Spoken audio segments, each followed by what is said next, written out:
Greetings, I'm Professor K, and in this short video presentation we're going to see how we go about setting up our lab environment for the Capture the Flag exercise DC-1.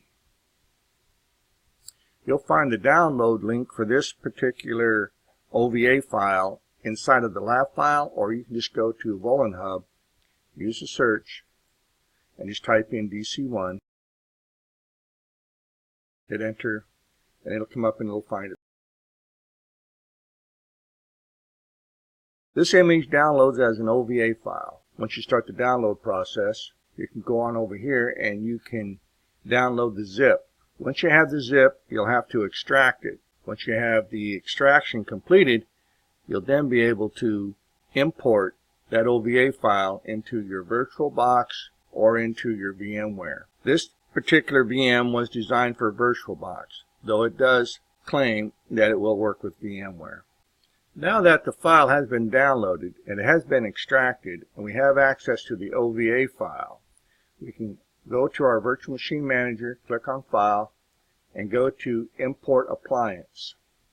From here, we just click on the Browse button and we can go into our download location for this OVA file. Once you find the OVA file, just double click it, then go click on the next button. Here I would suggest that you go ahead and disable your USB controller and click the import button. Once the machine has been imported, open your networking. Ensure that your networking is configured for a bridge adapter, as is your Kali installation. That way they'll both be able to see each other. Go ahead and click OK to that. You're now prepared to go ahead and launch your VM for DC-1. Go ahead and highlight it, click the Start button, and while you're doing that, you can go ahead and you can launch your Kali installation if you haven't already.